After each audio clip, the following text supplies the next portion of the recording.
সবাইকে জয় যিশু। আজকে নতুন আবার একটা ভিডিও নিয়ে এসেছি আপনাদের সামনে। ভিডিওটা শুরু থেকে দেখতে থাকুন। আজকের কন্টেন্টটা খুব ইম্পর্টেন্ট, কারণ বাইবেলের বাণী মানুষের মনকে পরিবর্তন করে এবং বাইবেলের বাণী দ্বারাই মানুষকে বেঁচে থাকতে সাহায্য করে। তাই যে সমস্ত মানুষ প্রভুর উপরে বিশ্বাস রাখবে, বিশ্বাস করে প্রার্থনা করবে, সেই সমস্ত মানুষই প্রভুই তাদেরকে পরিত্রাণ করবে এবং অনন্ত জীবন লাভ করবে। আর সমস্ত রোগব্যাধি, সমস্ত দুঃখ কষ্ট, অভাব অনটন থেকে প্রভুই তাদেরকে পরিত্রাণ করবে, অবশ্যই করবে। তাই যিশু যে কোনো অবস্থায় আমাদের ভালোবাসেন। সক্কেয় নামে একজন খাটো ব্যক্তি ছিল। সক্কেয় খুব ধনী ছিলেন, কারণ তিনি মানুষকে ঠকাতেন। অনেক মানুষ তাকে পছন্দ করত না। যিশু যখন সক্রিয় সেখানে বাস করতেন, সেই শহরে এসেছিলেন, মানে সেই খাটো লোকটা যেখানে বাস করতেন, প্রভু যিশু সেই নগরে এসেছিলেন, তখন অনেক মানুষ তাকে ঘিরে ধরেছিলেন। সক্রিয় এতটাই খাটো ছিলেন যে তিনি যিশুকে দেখতে পেলেন না। তাই তিনি একটি গাছে চড়লেন, গাছের উপরে মাঝখানে উঠে বসলেন যিশুকে দেখবার জন্য। হ্যাঁ, যিশু তাকে গাছ থেকে নেমে আসতে বললেন। তারপর যিশু তাকে বললেন তিনি তার ঘরে থাকবেন। মানে প্রভু যিশুই তাকে বলল, আমি কিন্তু তোমার ঘরে থাকবো।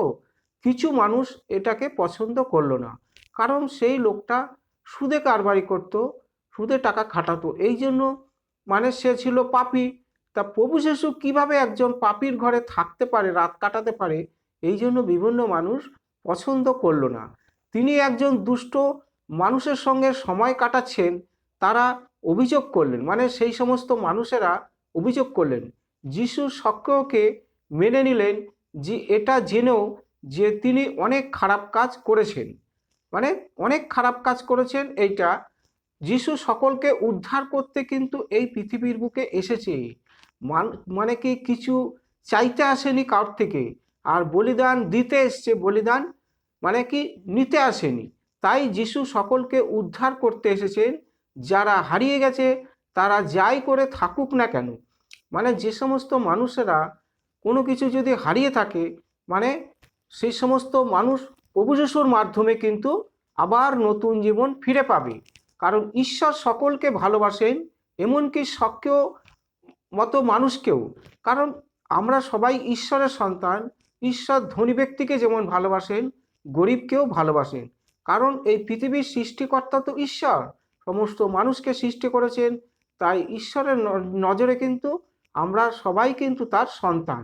তাই ঈশ্বর সকলকে ভালোবাসেন, এমনকি সক্রিয়র মতো মানুষকেও ভালোবাসেন। তুমি কি কখনো মনে করেছো যে তুমি যথেষ্ট ভালো নাও? আমরা কি কখনো নিজেকে ভেবে দেখেছি যে আমরা কখনো ভালো মানুষ নয়? ভালো মানুষ তো সবাই হতে পারে না, কিছু না কিছু তার জীবনে কিছু খুঁত থাকে। তাই ঈশ্বর মানে যিশুকে দিয়েছিলেন, যিনি আমাদের সকলের জন্য বিনামূল্যে উপহার। মানে মানুষ্যপুত্র প্রভু যিশুকে পৃথিবীর বুকে জন্ম দিয়ে পাঠানোর উদ্দেশ্য এই, যেন পৃথিবীর বুকে বসবাসকারী মানুষ প্রভু যিশুর মাধ্যমে পরিত্রাণপ্রাপ্ত হয় এবং পাপ অপরাধ থেকে মুক্তি পায়। তাই যিশু তোমাদেরকে তোমাদের কল্পনার থেকেও কিন্তু বেশি ভালোবাসেন। তিনি মানুষকে ভালোবাসা ও যত্ন শিখিয়েছিলেন, মানুষকে কি করে ভালোবাসতে হয়। ওই যে সক্রিয়র ঘরে যে সুদে কারবারি করে, তার ঘরে কিন্তু থেকেছিল এক রাত্রি। তাই কিভাবে পাপের সাথে মেলামেশা করতে হয় সেই ভালোবাসাটা শিখিয়েছিলেন। তাই বলছে যিশু তোমাদের কল্পনার থেকেও বেশি ভালোবাসেন। তিনি মানুষকে ভালোবাসা ও যত্ন দেখিয়েছিলেন। তিনি এটা করতেন যাতে আমরা ঈশ্বরের সঙ্গে নিজের জীবন আনন্দের সঙ্গে কাটাতে পারি। যেমন আদম এবং হাওয়া অবাধ্য হওয়ার আগে জীবন কাটাতো, মানে এরা দুজন অবাধ্য, ঈশ্বরের অবাধ্য হয়েছিল, কিভাবে জীবন কাটাতো সেই কথাটাই উত্থাপন করেছে। তাই বলছে তুমি যাই করো না কেন, তোমার জন্য তার ভালোবাসা কখনোই বদলাবে না।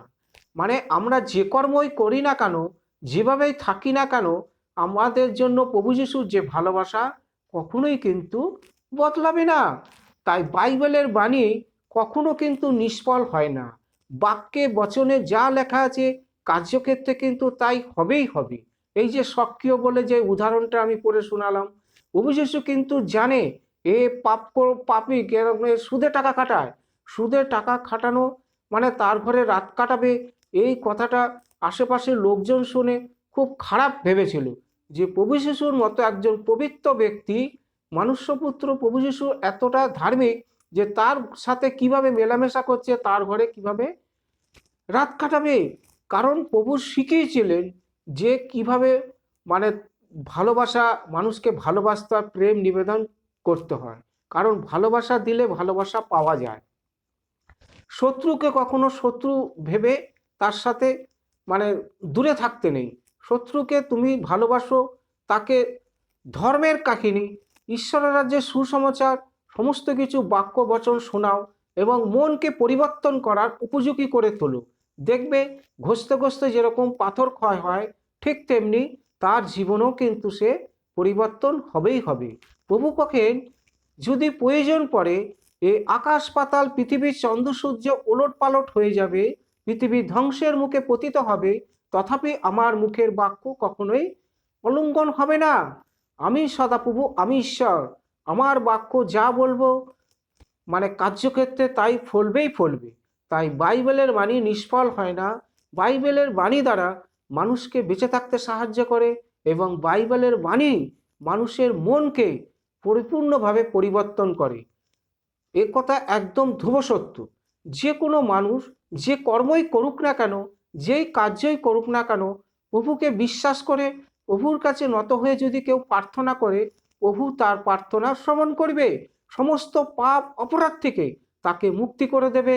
তার শরীরে যদি কোনো রোগ ব্যাধি থাকে, সমস্ত রোগ ব্যাধি তাকে ছুটকারা করে দেবে এবং মঙ্গলময় আশীর্বাদ করবে, সূচি পবিত্রকৃত করবে এবং পবিত্র আত্মা তার অন্তরে প্রবেশ করিয়ে তাকে ধার্মিকতার পথ অবলম্বন করাবে।